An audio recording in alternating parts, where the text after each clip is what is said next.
예레미야 22장 10절 말씀 우리 힘차게 샤우팅합니다. 시작. 너희는 죽은 자를 위하여 울지 말며 그를 위하여 애통하지 말고 잡혀간 자를 위하여 슬피 울라. 그는 다시 돌아와 그 고국을 보지 못할 것임이라. 너희는 죽은 자를 위하여 울지 말며 그를 위하여 애통하지 말고 잡혀간 자를 위하여 슬피 울라. 그는 다시 돌아와 그 고국을 보지 못할 것임이라. 너희는 죽은 자를 위하여 울지 말며 그를 위하여 애통하지 말고 잡혀간 자를 위하여 슬피 울라. 그는 다시 돌아와 그 고국을 보지 못할 것임이라. 예레미야 22장 10절 말씀. 아멘. 할렐루야. 네, 오늘 함께 읽은 귀한 말씀을 가지고 무엇을 위해 울고 있습니까? 무엇을 위해 울고 있습니까? 라는 제목으로 하나님 말씀 함께 나누겠습니다. 자, 어제 우리 말씀을 통해서 성읍이 황폐해진 이유를 우리 살펴보았죠. 성읍이 황폐해진 이유는 하나님이 그곳을 떠났기 때문입니다. 자, 그런데 하나님이 떠나신 이유는 뭘까요? 하나님의 성품을 잃어버린 백성들. 그래서 하나님에 대한 성품을 잃어버리니까 머리로도 생각도 안 하고 가슴으로 느끼지도 않고 온몸으로 실천도 하지 않는 그런 어리석은 백성이 되어버렸죠.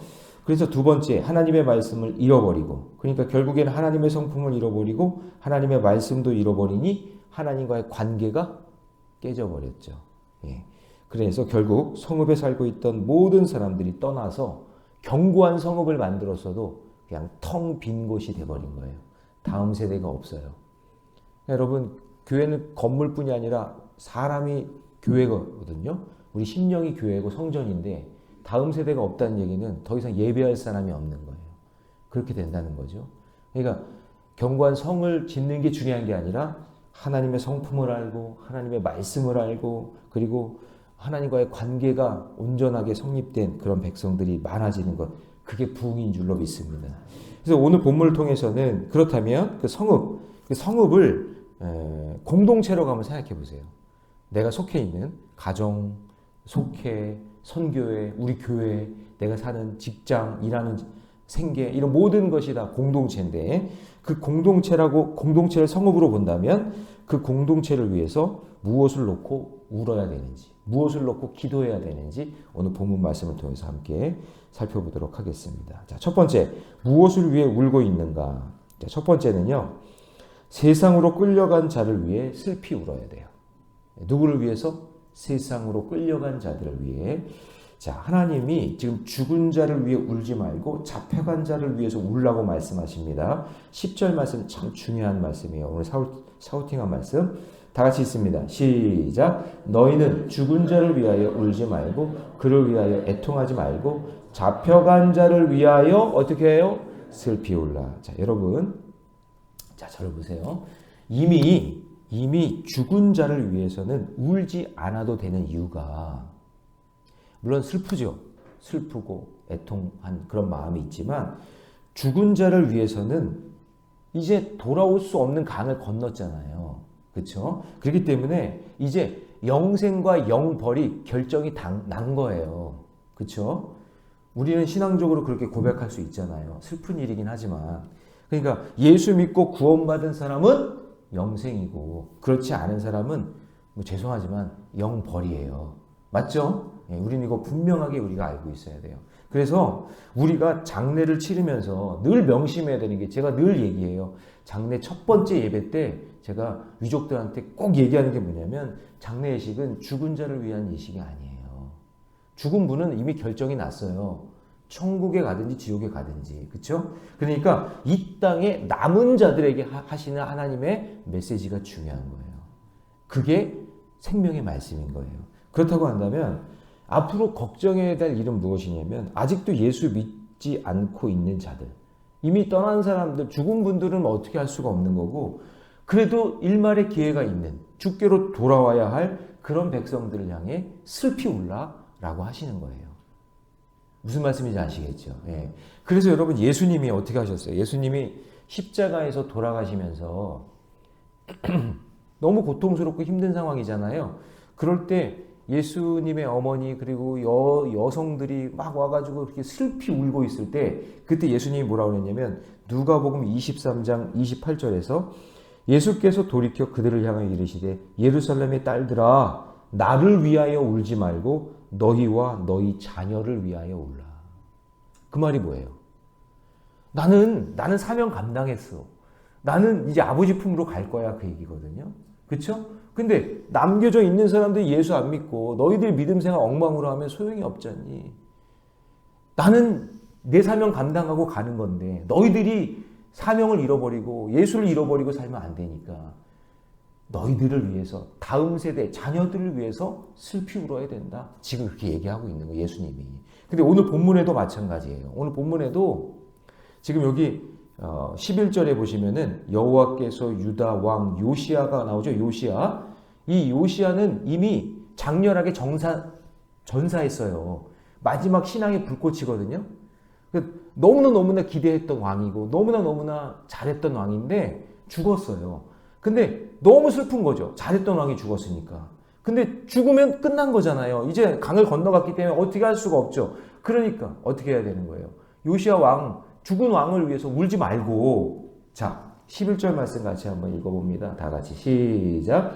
여호와께서 유다 왕 요시야의 아들 곧 그의 아버지 요시야를 이어 왕이 되었다가 이곳으로 나간 샬룸에 대하여 이와 같이 말씀하시니라. 그가 이곳으로 다시 돌아오지 못하고. 그러니까 요시야의 아들 살룸이거든요. 근데 이 살룸이 왕이 즉위를 딱 올라갔다가 3개월 만에요 애굽으로 끌려가요. 그래서 거기서 죽어요. 그러니까 끌려간 이 살룸을 위해서 울어야 된다 그 얘기예요. 돌아와야 된다고.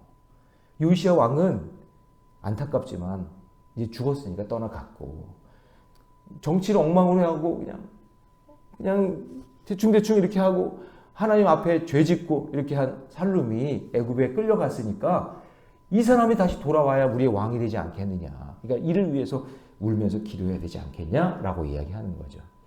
그러니까 정말 애통해야 될 대상은 죽은 요시야가 아니라 애굽으로 잡혀간 살룸 왕이라는 것을 이야기하고 있는 거예요. 그래서 나중에 이게 끌려가서 다시 보지 못하게 돼요. 12절에 보면 잡혀간 곳에서 그가 거기서 어떻게 돼요? 죽으리니 이 땅에 다시 못한다. 그러니까 얼마나 불쌍해요. 그러니까 돌아왔으면 좋겠고 다시 왕에 이어졌으면 좋겠다. 여기서 끊어지면 안 된다. 그런 이야기를 하는 거죠. 그러니까 여러분 적용을 하면 우리가 지금 울어야 될 사건은 하나님을 떠나 방황하거나 약속의 땅에서 쫓겨난 그 사람들을 위해서 기도해야 돼요. 여러분 가족 중에 자녀 중에 있다면 예전에 교회 다녔어요. 예전에 예수 믿었어요.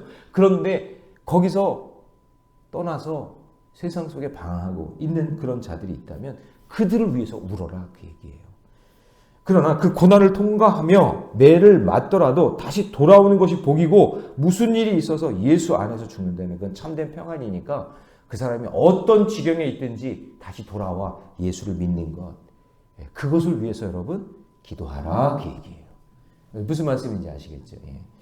그러면 적용 질문 드립니다. 세상 애굽으로 잡혀가서 약속의 땅으로 돌아오지 못하고 있는 자가 누구입니까? 오늘 그 자가 생각이 나면 그를 위해서 기도해야 된다는 것을 잊지 마시기 바랍니다. 자, 두 번째, 무엇을 위해 울어야 되느냐? 두 번째는요, 리더들을 위해서 슬피 울어야 돼요. 대통령이든지 정치인이든지 교회로 치면 담임 목사든지 소그룹의 소그룹 리더든지 그 리더를 위해서 기도해야 되는데 자, 애굽 왕은 즉위한 지 3개월 만에 이 살룸을 잡아가서 이 즉위한 살룸 왕을 잡아가고 그 다음에 그 형이었던 허수아비 왕 여호와김을 세우게 됩니다. 근데 백성이 지지가 없던 여호와김은 이 정신을 못 차리고 내가 왕이 맞나? 내가 왕이야? 내가 뭘 해야 돼? 이거를 모르는 거예요. 이거를 모르고 뭘 하냐면 갑자기 건물을 짓는 거예요. 왕궁을 짓겠다고 얘기하는 거예요. 그러니까 지금 정신이 나간 거죠. 지금 뭐가 중요한지를 지금 모르고 있는 거예요. 살룸 왕 다음에 살룸 왕이 애굽에 쫓겨갔으니까 그 다음 왕이었던 여호와김이 하나님을 섬기고 하나님을 예배하면서 믿음의 길 걸어가야 되는데 그렇지 못한 거예요. 갑자기 왕궁을 짓겠다고 얘기하는 거예요. 정신 나간 거죠.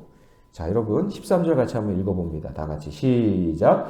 불의로 그 집을 세우며 부정하게 그 다락방을 지으며 자기 이웃을 고용하고 그의 품삯을 주지 아니하는 자에게 화 있을진저. 그러니까 건물까지 짓는데 백성들을 동원했는데 짓는 품삯도 안 준다 그 얘기예요. 예, 그럼 나라 꼴이 어떻게 되겠어요? 엉망이 되겠죠. 그러니까 나라를 치리하는 왕과 법을 세우는 정치인들, 우리로 지금 치면 그런 자들을 위해서 바르게 정치할 수 있도록 생명을 살리는 법안을 만들 수 있도록 그렇게 기도하라 그 얘기죠. 우리가 그런 자들을 위해서 슬피 울며 기도해야 돼요. 집안으로 치면 가장을 위해서 기도해 주셔야 되고요. 교회로 하면 저를 위해서 기도해 주세요. 담임 목사가 교회 목회를 잘할 수 있게 해달라고.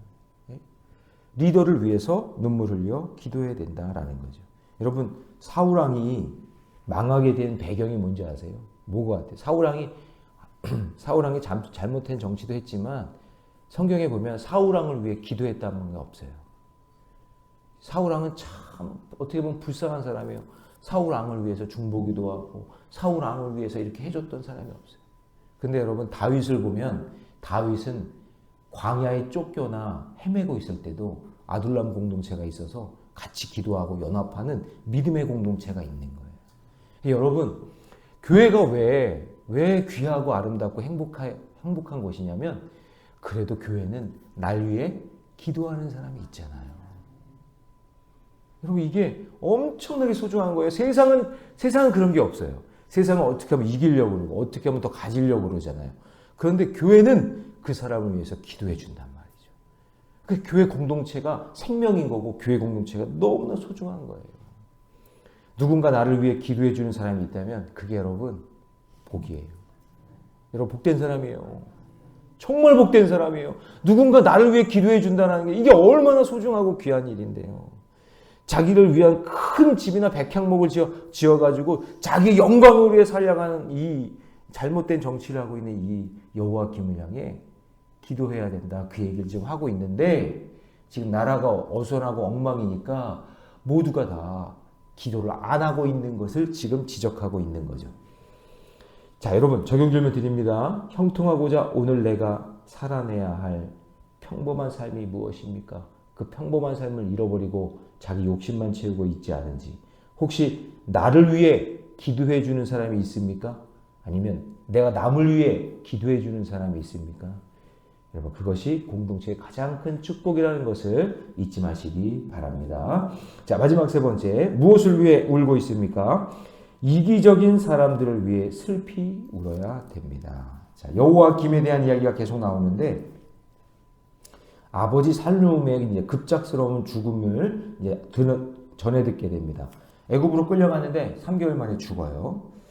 자, 그래서 그러면은 그 슬픔을 안고 아까 처음에 얘기한 것처럼 죽은 사람은 어쩔 수 없잖아요. 그죠? 죽은 요시아를 위해서 기도하지 말라 그랬으니까 살룸 왕도 죽었으면 이제 그거가 아니라 이제 앞으로 어떻게 정치를 하고 어떻게 해야 될 일들을 생각하면서 이제 나가야 되지 않겠어요? 그런데 더 포악해져요. 더 악해진단 말이에요. 그래서 17절 같이 한번 읽습니다. 다 같이 시작. 그러나 내 두 눈과 마음은 탐욕과 무죄한 피를 흘림과 압박과 포악을 행하려 할 뿐이니라. 네, 어제 전란이라는 영화를 봤는데요. 선조가 나와요. 선조. 여러분, 선조 아시죠? 우리나라. 참.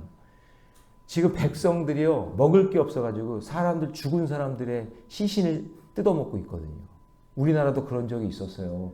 이스라엘도 여러분, 이 바벨론 쳐들어오고 나라가 엉망이 되니까 오늘은 너네 집 아이 삶아먹고 내일은 우리 집 아이 삶아먹고 그렇게 사람 인육을 먹었단 말이에요.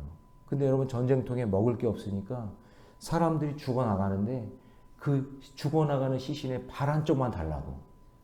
그 우리나라 기록이에 우리나라가 그랬단 말이에요. 사람을 그렇게 그러니까 전란에 그냥 완전히 폐허가 됐어요, 나라가.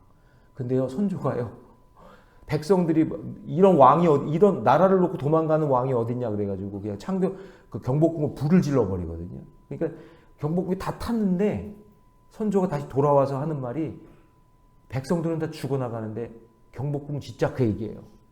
그래서 600석 방이 600칸이 있었는데 이제 6,000칸으로 만들어서 더 멋지게 짓자고. 참 그거 보면서 여호와김이 생각이 나더라고요. 그러니까 여러분 신앙이 없고 믿음이 없고 자기 욕심으로 가득 차고 그게 자기 인생의 전부라고 생각하는 사람은 그거 가지고 그냥 사는 거예요. 그러다가 죽는지도 모르고 망하는지도 모르고. 안타깝죠. 자, 17절 같이 한번 읽어봅니다. 다 같이 시작. 그러나 내 두 눈과 마음은 탐욕과 무죄한 피를 흘림과 압박과 포악을 행하려 할 뿐이라. 그냥 탐욕에 무죄한 죄 피를 흘림과 압박과 포악으로 가득하다. 그걸 보여주고 있는 거예요. 그러니 그가 죽을 때 아무도 그의 죽음을 슬퍼하지 않을 것이고 그의 시체는 어떻게 돼요? 나귀같이 성문 밖으로 던져진다. 자, 19절 말씀이 있습니다. 시작. 그가 끌려 예루살렘 문 밖에 던져지고 나귀같이 매장함을 당하리라. 예, 자신만을 위해서 이기적으로 그걸 산 사람은요, 왕이라도 왕이잖아요, 왕인데 나귀처럼 밖에 던져져서 매장당할 것이다. 그렇게 된다는 얘기예요. 그래서 여러분 성경에 보면 제자였던 베드로도 이기심 때문에 욕심 때문에 예수님을 부인하고 그리고 가룟 유다도 자기의 욕심 때문에 예수님을 은삼십냥에 팔고 그러니까 이기심은 자신이 불리할 때는 거리를 두고 또 자신이 위급할 때는 주님도 부인하고 이런 인생을 산단 말이에요. 그래서 마태복음 26장 72절에 베드로가 맹세하고 또 부인하여 이르되 나는 그 사람을 알지 못하노라. 이게 이기적인 사람인 거예요. 우리도 그래요. 저나 여러분이나 똑같아요. 예. 그러므로 여러분 내가 기도할 때 하나님 주의 곁을 떠나 이기적인 욕심을 부리며 사는 자들이 자기의 욕심을 내려놓고 주님 나의 욕심을 내려놓고 주님께 더 가까이 가기를 원합니다. 이것을 우리에게 지금 말씀해주고 있는 거예요. 무엇을 위해 울어야 될지 오늘 말씀해 주셨어요. 자, 첫 번째 누구를 위해서 울어야 돼요? 누구를 위해서? 예, 세상으로 끌려간 자들을 위해서 울어야 돼요. 혹시 가족 가운데 있다면 울어야 돼요. 울어야 돼. 하나님 주께 돌아오기 원합니다. 죽기 전에 돌아와야 합니다. 여러분 기도해야 되고. 두 번째 누구를 위해 울어야 돼요? 리더들을 위해서. 이 땅의 리더들, 하나님이 세우신 리더를 위해서 울고 그리고 세 번째 이기적인 사람들을 위해서 여러분 눈물 흘려 울어주셔야 돼요. 오늘 이 새벽에 여러분들이 울 때 그들이 돌이키고 주께로 돌아오는 역사가 일어날 줄로 믿습니다. 기도하겠습니다. 사랑의 하나님, 주 안에서 고난당하는 인생들을 보며 또 그것이 싫어 주의 곁을 떠나 방황하는 자들을 향해 눈물 흘려 울 수 있는 저희들이 되기를 원합니다. 어서 돌아오, 어서 돌아오. 약속의 땅으로 돌아오는 놀라운 역사가 있게 하여 주옵소서. 불의로 악한 인생의 길을 걷고 있는 자들이 있다면 주님 그들을 불쌍히 여겨 주시고 그들이 리더라면 그 리더의 자리가 어떤 자리인지를 알게 하여 주셔서 어리석어 자기 욕심만 채우는 여호와김 같은 그런 왕이 되지 않게 하여 주시고 오직 하나님을 섬기며 믿음의 길을 걷는 자들이 되어 주께로 돌아오는 역사가 있게 하여 주시옵소서.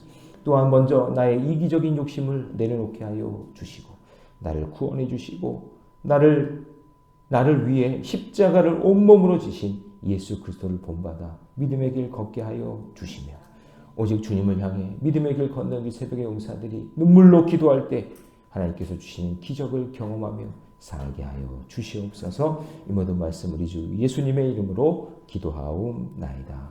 아멘. 오늘 주신 말씀 의지하면서 주님 그렇게 살겠습니다. 울며 기도하며 살겠습니다. 그런 마음으로 우리 주여 믿습니다 외치고 간절히 기도하며